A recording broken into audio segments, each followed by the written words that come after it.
कार्तिक महीने में गंगा स्नान और दीपदान का विशेष महत्व होता है, ये तो सभी जानते हैं। बहुत सारे लोग इस अवसर का लाभ भी उठा पाते हैं तो कुछ लोग जा भी नहीं पाते। तो चलिए मैं आपको बहुत ही आसान तरीका बताती हूँ कि आप कार्तिक पूर्णिमा पर गंगा स्नान कैसे करेंगे और गंगा में दीपदान कैसे करेंगे। तो सबसे पहले हमें घर के उस एरिया को स्वच्छ करना है जहाँ पर हम दीपदान करने जा रहे हैं। थोड़ा सा आटा लीजिए, आटे में थोड़ी सी हल्दी मिलाइए और फिर एक चौक पूरिए। चौक लगाना आपको अगर आता है तो लगाइए, नहीं आता है तो आप एक स्वास्तिक बना सकते हैं। तो ये हमारा चौक तैयार हो जाता है। चौक के ऊपर थोड़े से चावल या गेहूं अवश्य ही डालने चाहिए, चौक को खाली नहीं छोड़ना है। अब इस चौक के ऊपर एक बड़ा सा बर्तन, थाली या परात को रखिए, उसमें थोड़ा सा गंगा जल मिलाइए। उसके बाद इस थाली को आपको अपने घर के स्वच्छ जल से भर देना है और ये काम करते समय आपको माँ गंगा का आवाहन जरूर करना है, उनसे प्रार्थना करनी है कि हे माँ इस थाली में आ जाइए, विराजमान हो जाइए। उसके बाद कुछ चीज़ें हमें लानी है पूजन की। हम गंगा मैया का सबसे पहले करेंगे पूजन। जिस तरह से माँ लक्ष्मी का पूजन करते हैं उसी तरह से माँ गंगा का पूजन करिए।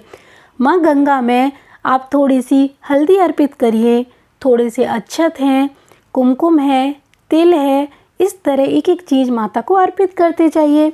यहाँ पर एक चीज़ का ध्यान रखना है कि गंगा में जौ बोने का बहुत बड़ा पुण्य माना जाता है, तो माँ गंगा को जौ जरूर अर्पित करने हैं आपको।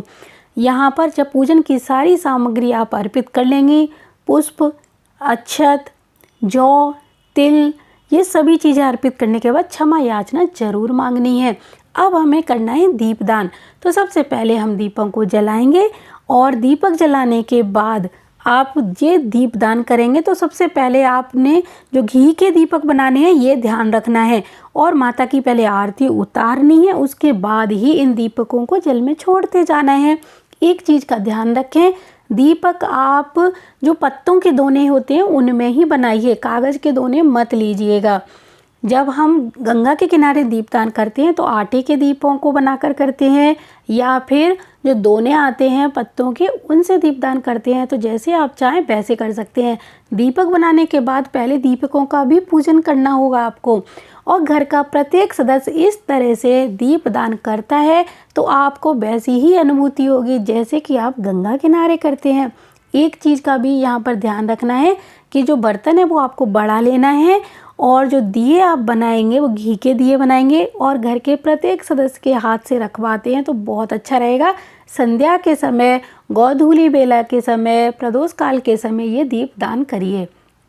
और जो लोग गंगा स्नान के लिए नहीं जा पा रहे हैं वो गंगा जल में अपने स्नान का जल मिलाकर ही स्नान करते हैं तो गंगा स्नान का भी फल मिल जाता है और उसके बाद इस तरह से दीपदान कर सकते हैं।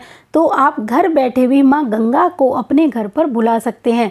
लेकिन ऐसा नहीं है कि आप जीवन में कभी गंगा जी जाएं ना और इसी विधि को अपनाते रहें, ऐसा बिल्कुल भी ना करें। जब भी मौका मिले आप गंगा के पास जाकर वहाँ पर भी दीपदान कर सकते हैं। और जो लोग मजबूरी के कारण नहीं जा पा रहे वो इस विधि को कभी भी अपना सकते हैं। मकर संक्रांति पे यानी जब जब जो पर्व आते हैं जिनमें गंगा स्नान का विशेष महत्व होता है उन पर्वों पर आप इसी तरह से दीपदान कर सकते हैं। तो आप अपने घर में इसी तरह से दीपदान करेंगे।